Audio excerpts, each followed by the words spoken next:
It's Casting Crowns Broken Together. On Vision Christian Radio, it's Neil with you. It is the Tuesday edition of 2020. One of those conversations ahead over this next hour. Who knows what we'll be talking about? Things are not all set in a plan. Things may go off in directions that some will be thinking perhaps our children might like to be shielded a little from some of the conversation. So just a little warning, could be an adults-only conversation because of the subject matter that we're talking about. We're going to be asking, what does recovery from infidelity look like? Or new beginnings beyond betrayal? This is where our conversation is headed today. We're returning to what is a very sensitive subject for so many around what it looks like when you're recovering from infidelity. Our special guests today say most people get tripped up here, naively believing that their relationships will not survive if partners knew the full truth. They say it's the very essence and absolute necessity for recovering from intimate betrayal that hidden things are dealt with together. What does this look like? And what are the steps involved? Well, our guests have their own story to tell about lies, deceit, and infidelity. But now, Noni and her husband David, and while they freely admit they're a work in progress, they have a reconciled and restored marriage. David and Noni Yates support and mentor men and women in overcoming the obstacles and shame that is associated with infidelity. David and Noni Yates, they're joining us. Their book is called Beyond Betrayal, 28 Years, Lies, Deceit and Infidelity. Noni, a special welcome to you. Thanks, Neil. It's great to be back. And David, a special welcome back to you. Yeah, great to see you, Neil. Let me start with, in a nutshell, your story, because as we get into the conversation for listeners, just understanding that you've come through a pretty fiery trial in your relationship, and some might not appreciate just how deep and fiery a trial it might actually be, because things can be explosive and things can burst apart at the seams. Noni, if I ask you, how do you describe the relationship that you and Dave have been wrestling with all these years now, and things are looking positive and sound and good because of some things that are in place? But how do you describe your story?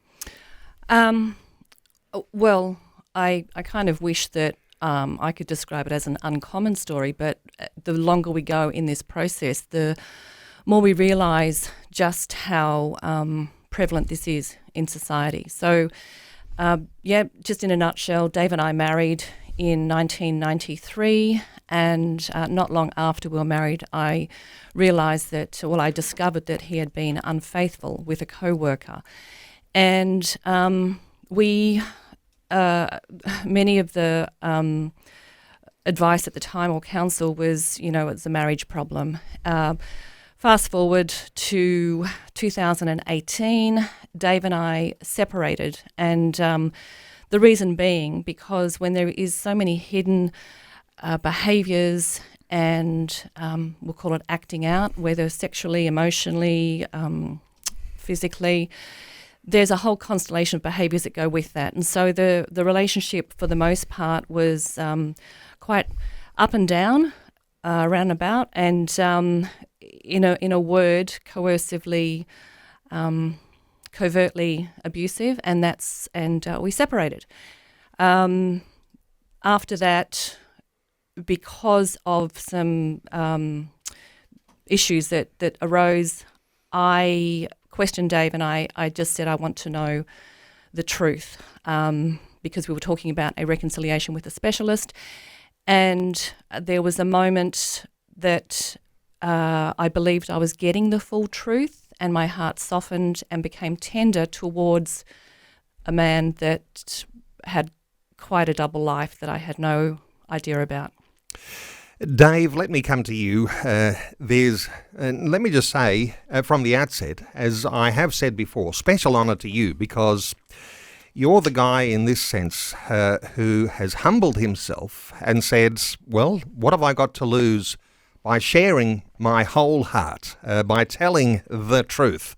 and in the effort to save your marriage. And that just tells me Noni's worth coming clean on to get that marriage, back on track again. But in all of this, the heart-wrenching process of being able to tell the truth, I wonder if you can let us in on how you have felt over these years when you've actually come out with another dimension, another element that Noni perhaps wasn't aware of, and you've courageously been able to share those things. Yeah, thanks, Neil. This is a really very timely discussion. I'd love to say that in that moment, I embraced it wholly and surrendered. I did what 99% of men do at that moment. I said enough that I thought would make me feel better, keep me comfortable, and not destroy the relationship. There was a risk it would. I controlled the information. And we had another chance then in the coming months. And again, went deeper and answered questions. All this time, Neil, what we're doing this on our own as best we could. And I can tell you, I didn't understand then what I understand now. Also, I still had not given up complete control. In very recent times, as Noni said, and as you said earlier, we have not yet arrived yet. And I think we have some really, I have some really interesting experiences to share with you over the last 2 months. There's a really interesting connection here, and listeners will identify with this. Can we do this on our own, or do we need help? Noni, let me come to you here. When Dave says, it's hard to do this on your own, I think you said that too, I think, when you were telling your story. Can you do this on your own? Well, I think that it probably depends on the extent of the history that we're talking about. There's something called a full disclosure. There's also a full therapeutic disclosure. The difference is, we can just dump a whole heap of information on our partners without help, which is traumatizing and distressing, and just even navigating that is horrendous. But there's another way that we'll talk about, the full therapeutic disclosure, and that word there, therapeutic, is actually working with professionals, ideally disclosure guides for the betrayed and the one doing the disclosing, to actually create a safe environment. There's a lot of preparation and a lot of post-work that's done as well. But, Kevin Skinner talks about a full therapeutic disclosure, or full disclosure, as being scheduled trauma. And I can promise you that's exactly what it is. It is painful, but it's so necessary as part of our healing process. So I believe for your best shot, you are better to work with people that can actually guide you through this process, and it's a period of time that's needed as well. Dave, what hurts for a little while has some upside once you're through that, and you've got I guess you'd call it a re-instigation of some level of trust. Trust is a big one, but the pain, when it was the time for you to make disclosures and come clean, this was very painful. Well, it was the first time, and the second. What our recent experience is, 4.5 years ago, I'd never heard of what a full therapeutic disclosure was. And there was not the structure available. So there were things that I did leave out. There were things that I decided probably weren't that important.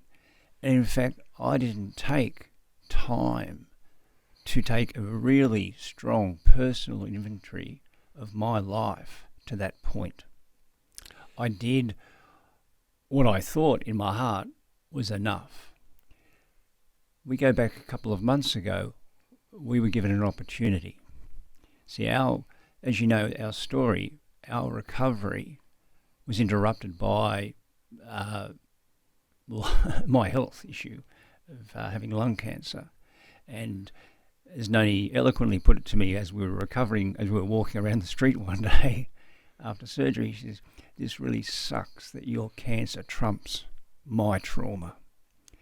And in that moment, I thought that was a little bit selfish, but I heard in her voice, I got a feeling for the pain she was in and was still holding at that time.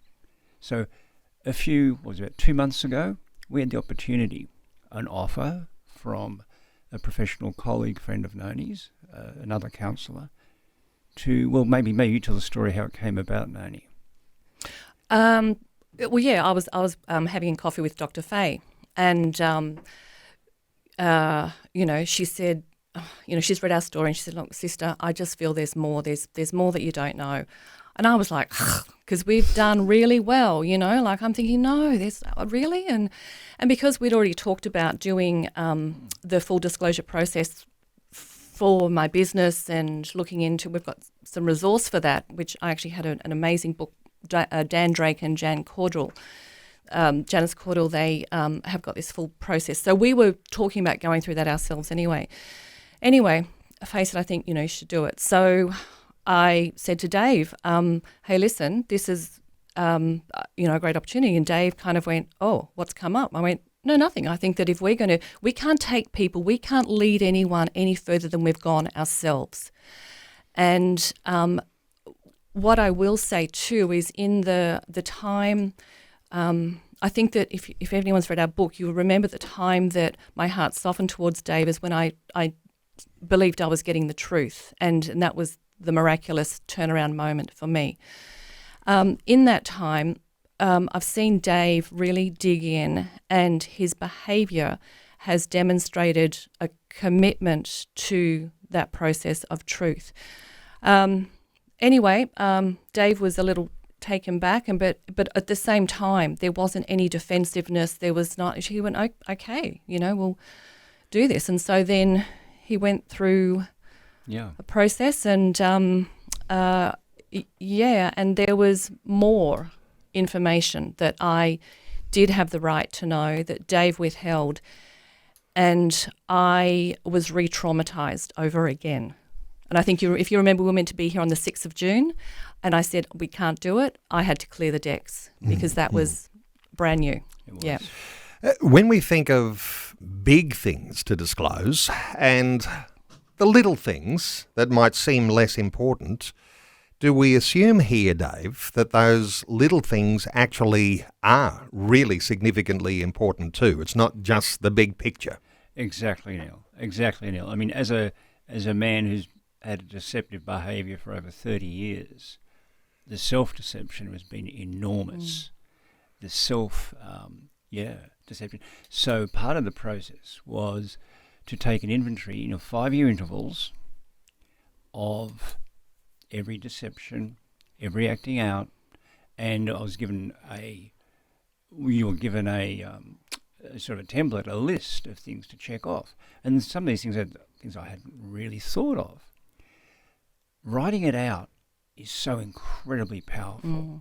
And I learned one thing now. I started writing these things out. It took, about 2-3 weeks and many hours. I would wake up in the middle of the night and remember things that I never wanted to remember, that I'd actually forgotten, and you cannot unremember.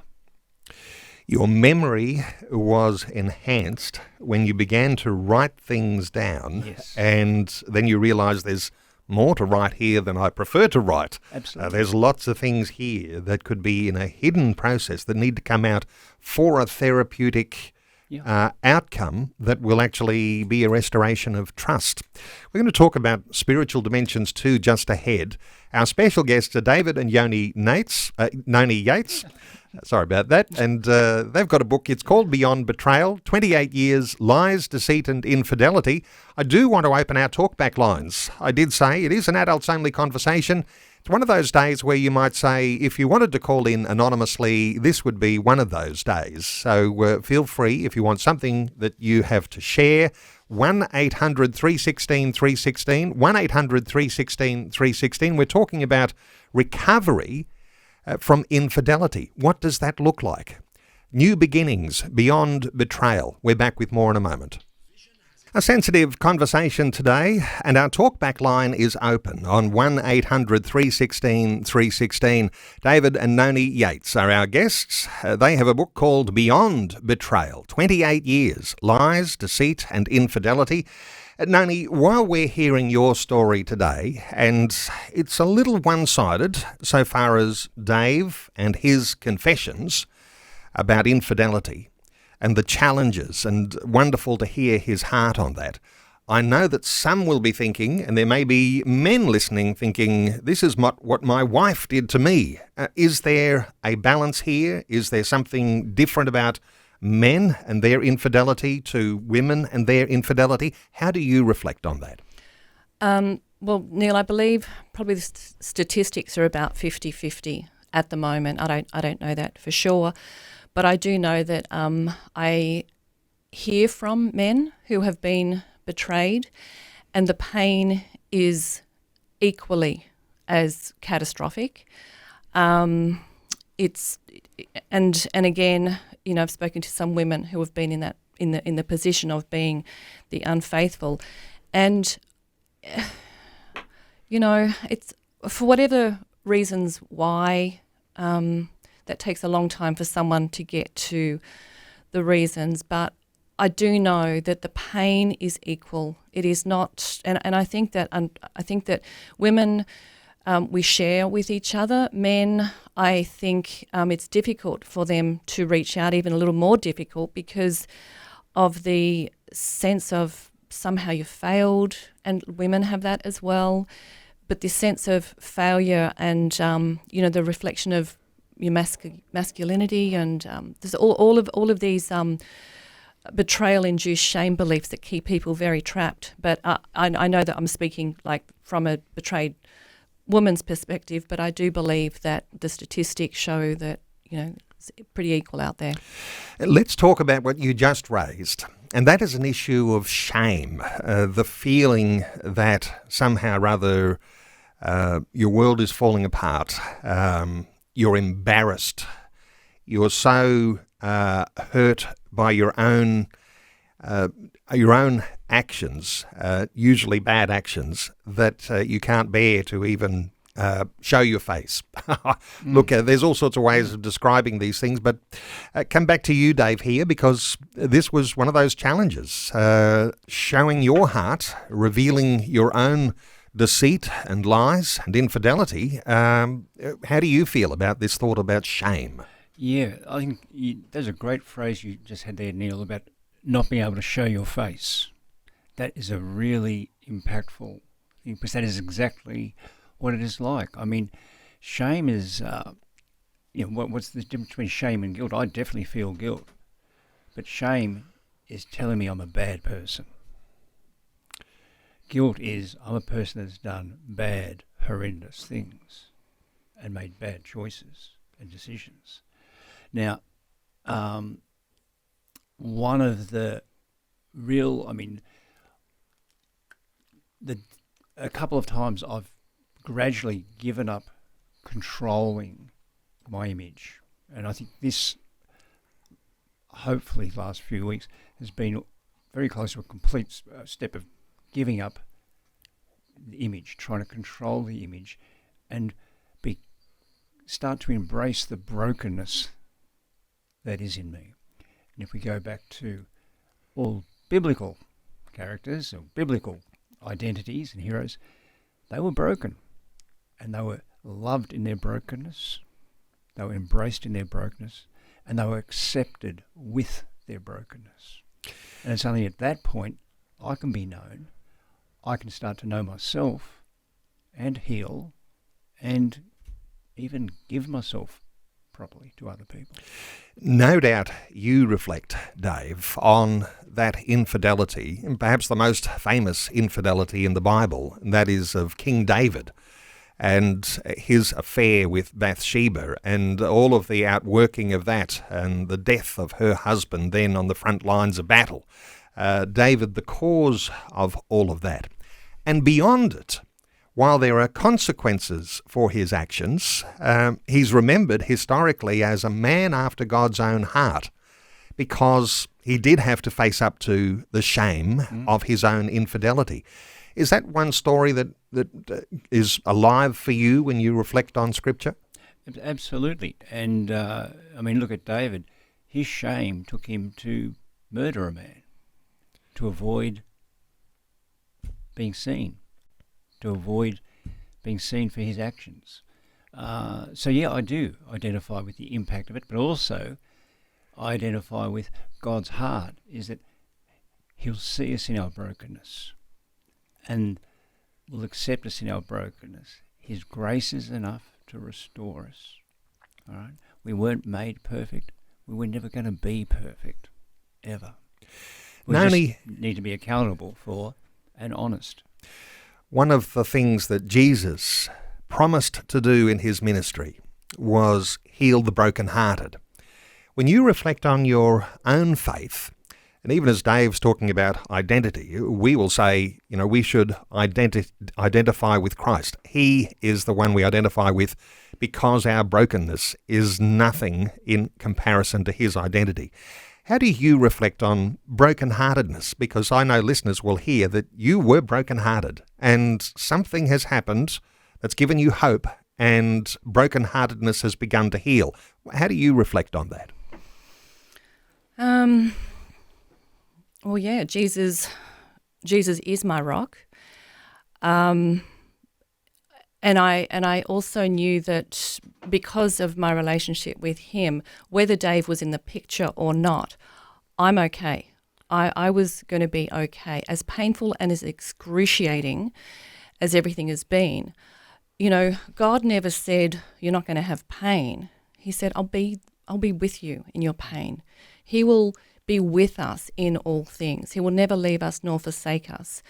And it is the most heart-wrenching experience to know that the person you love that's, committed to love and honour you has treated you so poorly. But it still, to be stripped back to your own who am I and your own identity, and it's who we are in Christ. That doesn't mean that it's also learning how to take back agency over your own life as well, and really honestly sitting with Jesus and letting him heal our wounds and just hold us in our pain. Hold us in our pain. God's got big shoulders. He can take my anger. He can take my grief, and thankfully with the restoration work that Dave's doing too, Dave it also can take my grief and my anger, and he must be able to receive that. One of those areas where the healing of the brokenhearted is certainly obvious, and some might choose a route where they will completely distance themselves from one another. You've chosen that you want a future together and therefore work through those challenges. It is news time. We have our talkback line open on 1800 316 316. You might even like to help direct where our conversation goes. David and Noni Yates are live with us in the studio today. Our talkback line is 1800 316 316. What are the questions coming to mind for you? 1800 316 316. We're back with more after news. Wonderful to have you with us on this Tuesday edition of 2020. And if you are just joining us, joining into one of those conversations, we're in the deep end. It's an adults-only conversation, so if you have little ones around, my encouragement would be to perhaps shield little ears. Some of the things we're talking about are really in an adult realm. So you might like to join into our conversation too. A question, a comment, even your own story on 1800 316 316. We're talking about what recovery from infidelity looks like. or new beginnings beyond betrayal. And some might be saying, well, why are you talking about this on Christian radio? Because Christians also have challenges when it comes to infidelity. And so 1-800-316-316 to join in our conversation. It's a sensitive topic around what it looks like to recover. And our special guests today say most people get tripped up here naively believing that their relationships will not survive if partners knew the full truth. They say it's the very essence and absolute necessity for recovering from intimate betrayal that hidden things are dealt with together. And what it looks like and those steps involved are what we're talking about today. Our guests have their own story to tell. It's a story about lies, deceit and infidelity. Now, Noni and her husband David, while still a work in progress, have a reconciled and restored marriage. David and Noni Yates support and mentor men and women in overcoming the obstacles and shame associated with infidelity. Their book is called Beyond Betrayal, 28 Years, Lies, Deceit and Infidelity. Noni, let me come to you for a moment here, because when we start talking in a spiritual sense, we say the Christian, when they get married, two become one flesh, and that has a special way, and even there's a concept of ownership in that, and especially around sex and intimate relationship, there's a certain ownership there. But this idea of controlling the other, how do you reflect on what could be happening from one side with coercion and then the response of the other? Is it also a coercion on the opposite side? How do you describe the way these things work? Well, in the sense of infidelity, I'm getting feedback here. Like while one person is controlling the information, and in our case, someone who's a deceiver, and then me being the betrayed, the person that is not, that's like a power imbalance for a start. The person that's not getting the full information is unable to make informed, healthy choices for themselves. And the other person that holds all the information, that knows what they're doing is wrong, that continues to do that, is kind of in that entitled position. There's just such an imbalance. And whether that person thinks, if they don't know, it's okay, it will always come to the surface. It will always come out in behaviours that are less than Christ-like. Dave, is holding back the information, is that in itself a coercive practice? Because you're keeping control and you're saying the other person in this relationship doesn't need to know those things. Any thoughts from you here? Absolutely, Neil. It is. It's me deciding what's best for Noni. What she needs to know. When really what I'm deciding is what's best for me. Or what I think was best for me anyway at the time. Of course, it had its own consequences over time. Noni, let's come to some of the steps. I know that there'll be listeners today saying either this is my story or it might be the story of some people I know. It could be family members, could be people in their church, it could be people, the next door neighbours. Steps to overcome this, because some will say, well, if it's all that bad, why not just call it quits, as a lot of people do, take an easy option. But that may not necessarily be the best thing for their happiness long term either. Steps to doing this. I will say there is no easy option. Whether you choose to stay or whether you choose to go, neither road's easy. Neither road's easy. Our decision came when I think it was March 2019 when we were doing an intensive, and Dave at that point said that I did know everything, and he actually said, if you choose not to be with me after this, I will fully understand. My words to him were, I need to heal from this, whether I'm with or without you. We've come so far. My choice is to do it, together. I didn't know then that I still didn't have the truth. But the steps are, you've got to, if you do want the relationship to work, you've got to have two people that are very willing. You've got to have someone that's been withholding information to be brave enough and courageous enough to go through this process of being completely honest. Like, there's got to be complete transparency. And that, again, brings us back to the full therapeutic disclosure to make sure it's done in a really safe way. And there are specialists for both parties that can, take you through the process, which takes weeks, sometimes months. And these days, you and Dave are mentoring other couples who are going through similar things to what you've gone through yourselves. Is it something that they are finding valuable, that when there's a third party involved, when there's someone who's like a mediator, that actually make things a whole lot easier? Does that work like that, Noni? Not necessarily a mediator. More of a facilitator. Yeah. Sort of, we can share with people what we know works and what we know hurts. Yeah. And I think that in a couple sense, sometimes it's just helpful to hear both sides, to hear both sides, because there's so many potholes and pitfalls of trying to clamber out of this, and because it's such an isolating experience. And this is what Dave and I felt too, like in the early days, like we just got this so wrong. We're not making progress. We don't know what we're doing. This is too hard. But the more we speak to other people now, we understand that there is no perfect process.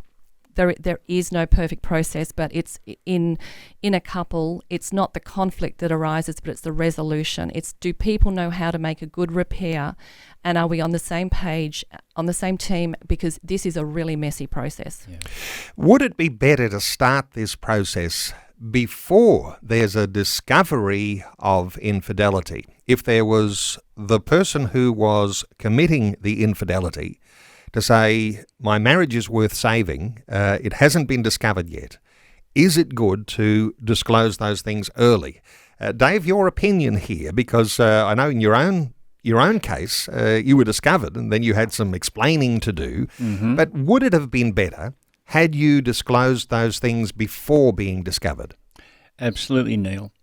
A couple of weeks ago, Noni came home from the gym and saw me sitting on the lounge and said, "What have you been doing?" I said, "I've been crying and grieving. I've been grieving." And she moved towards me. I said, "Please don't come and comfort me." Because she said, "Well, what do you mean?" I said, "I'm looking back and I can just see the wasted opportunities. The number of times I've gone, I could let this go now. I could open up now." And I didn't. I missed every opportunity. So, yeah, that is a lot better. It is a lot better tackling this early. We underestimate the love of our partners. We underestimate their relationship with God. We underestimate the healing power of truth. And we also underestimate the attractiveness and genuine value of humility and repentance.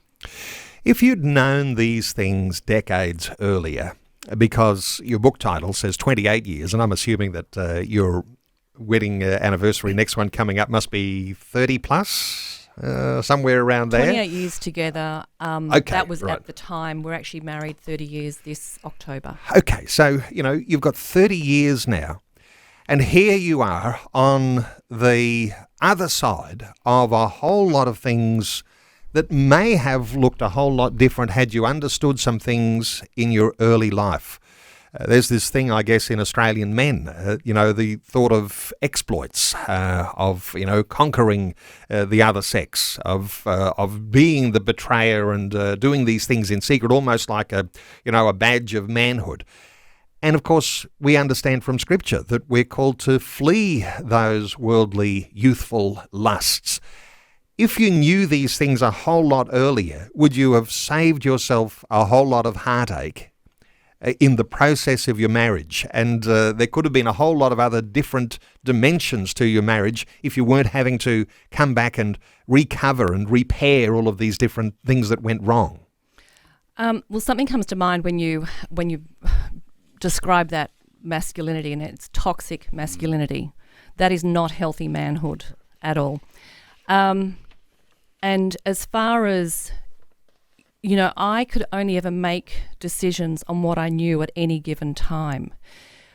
The beauty of doing this full therapeutic disclosure as well has actually, it's kind of, it's been beneficial to me, because some of the betrayal-induced shame beliefs that a betrayed partner takes on is that somehow it's about, I've done something. I'm not good enough.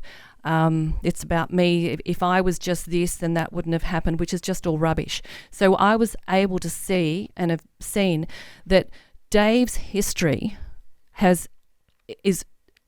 there is addiction. There is compulsive acting out behaviours that has gone way back before we met, that he actually hid and buried. And this is a very common thing, Neil. This is not just someone just doesn't get caught out and then that's the only time they've done it. I can promise you that there's many, many more hidden secrets there. The other thing about seeing it in written and hearing him, read out this document to me, is I remember sitting there, because so often we have a gut instinct or our intuition, our godly intuition, and we dismiss it or we deny it, or we because we might even approach our loved one and question. And if anyone's read our book, you'll remember that there was a time of questioning before we even got married. And I was questioning about this one lady that David, mentioned her name. And I questioned it. And he turned around and he said, "You've got a nasty, suspicious mind." Now, through that disclosure process, I realised I didn't have a nasty, suspicious mind. I had every reason. And I just looked and I just went, wow, I felt so validated. I can trust my instinct. I can trust my gut. But when you've got someone gaslighting you, lying to you, telling you that it's nothing. I just want to, if anyone's in this situation, I just want to say, I hear you and I see you and I validate that your experience is real. And that's just part of the healing process, is to learn to trust yourself again. When we think of what children are seeing in the examples of their parents, what teenagers are learning in the schoolyard, what you might even be exposed to in a youth group, be these things good or bad, they're affecting the way that you're being shaped for your adult future. So learning to understand some things from these young years, from the young married couple doing some marriage preparation, for the sort of intuition that might even be there, trying to see some things before you actually put that ring on the finger. Is this the right person that I want to spend the rest of my life with? Am I going to set myself up for a time when our lives will be a shambles and shame will be governing all that we do? Getting these things right young is actually really powerful. When you have opportunities to share in various groups, are there young men who are coming to some of these opportunities? Let's come to you, Dave, because you're getting to share your testimony, say in some men's groups or in some Zoom meetings. Are there young men who are interested in your story, or is it a bunch of middle-aged men and maybe older ones who are having regrets about their own choices? Well, it's both, Neil. I must say, look, I went to a recent men's camp and I was blown away by the number of young men there. Just lovely, great young men. And most of them knew my story. And they were vulnerable enough and open enough to speak about their struggles, particularly with pornography, the challenges, and I've had the chance to speak very openly and honest with them about the impact, and particularly encourage them, this is not something you just keep to yourself. Your wife needs to know this. You need to be equally yoked, as we say, and you cannot hide this, because as you hide it, even if you're hiding it amongst a group or just hiding it between you and a confidant or a pastor, you're still controlling. Let's just pause and reflect here on pornography, because in this digital age where everyone has a mobile device, it's so easy to access pornography, and the temptation can be so strong, especially for a man, to access pornography. Is there a way that you encourage young men or older men who have confessed that this is my challenge, this is an addictive behaviour that I'm doing? Is there something that you say that helps make it easier to manage that, Dave? Look, I haven't done a lot of work myself in that area. There's plenty of resources that way. But I took the steps voluntarily last month to just get off all social media.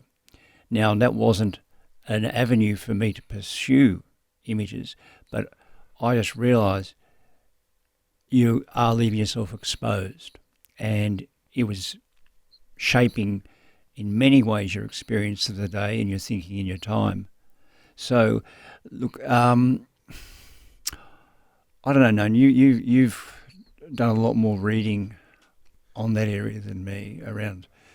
Well, I think, Neil, you made a point, routes. Like in the digital age, you can be looking up a news story and then a pop-up might just pop up. Now, Dave, we can speak to this because only 6 months ago you said that, you were online looking at something, and then there was a lingerie model or something. Yeah. It was and so you actually looked longer. And even like it, pornography is anything that you can sexualize and, like mentally, you're actually objectifying for your own pleasures. That's right. Whether it was intended that way or not. That's right. So whether it was intended or not. There's accidental viewing, but then it's what you do with that next thought. Yeah. And so there's an interesting thing, exactly, and that was, thanks for reminding that we shared with another fellow, and he had the same experience, saying, Dave says, I don't look, but things pop up on marketplace ads and all over the place. And these aren't men that feel like they're out of control at all. It's just that in the digital age, you are being targeted quite often. Yes, sex sells, and it is going to be in our face. I imagine that for the Christian believer, when you recognise that self-control is one of the gifts of the Holy Spirit, that somehow or other you might seek that gift for self-control. And another thing that I often will share with people is that when you're in a marriage, you make one another the full focus of your own sexual attention, to the exclusion of all others and to the exclusion of all images. And there is a protection in that.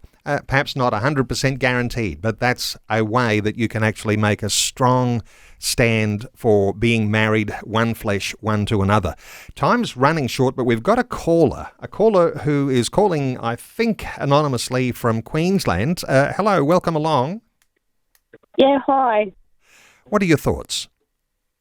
Yeah, I've been going through a domestic violence situation, and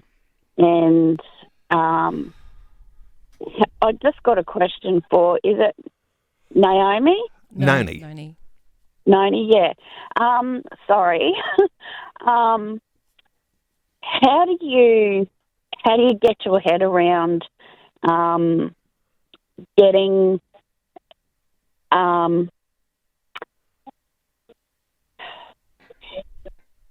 validating yourself, even though you know there's lies and deceit there?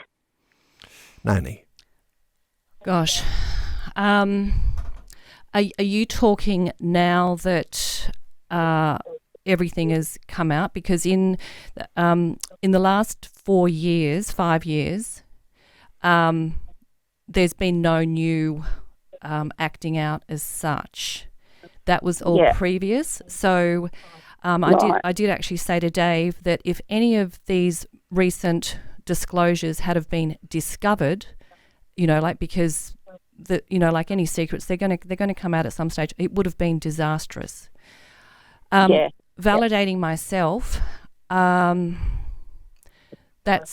is a process. I do.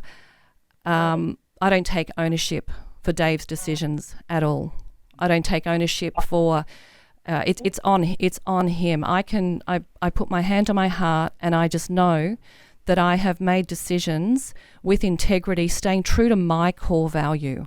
Like we can't control anything outside of our own being. And I honestly, self-care and self-regulation is just paramount.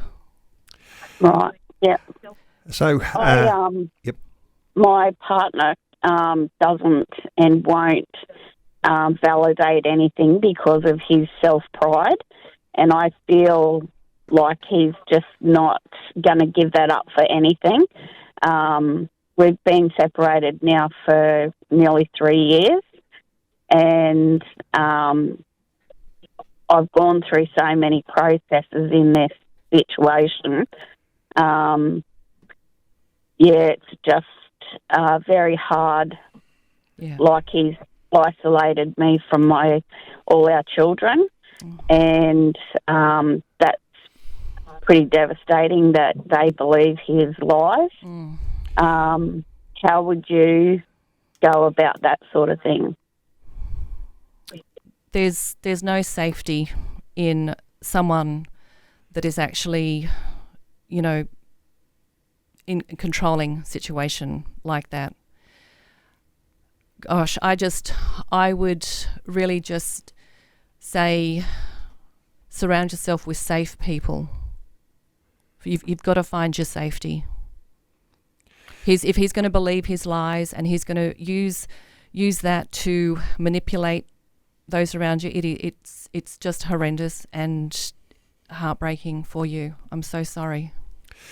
Thank you so much to that caller from Queensland, and with the encouragement that even as hard as it might seem, to be on your knees before God and with expectation that there could be some breakthrough, that there could be some way, that there could be some resolution. And perhaps we think of miracles in different ways, but we might have our hearts turned towards God, and we might be on our knees, and we might be even in tears, but with expectations that God will bring a breakthrough, and that His will and that His joy in your heart will prevail. Thank you so much to that caller from Queensland.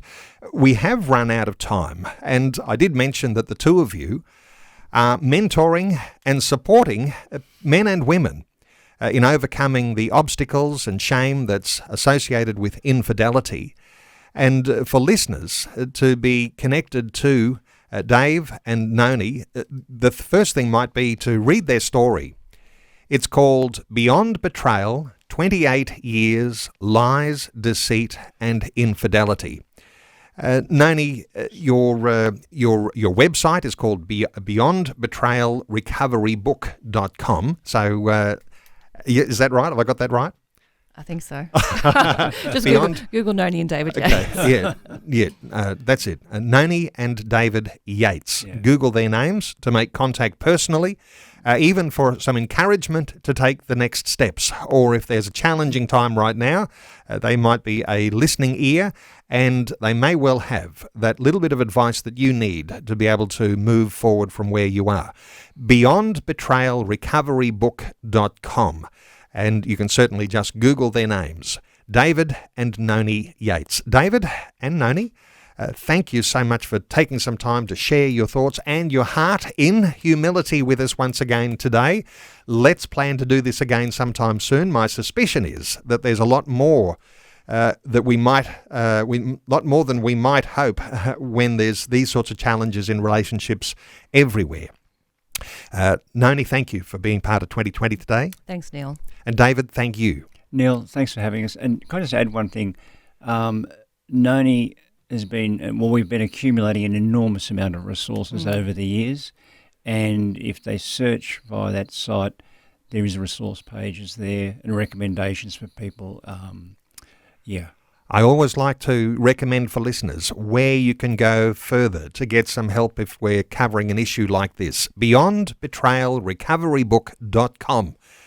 Let's continue.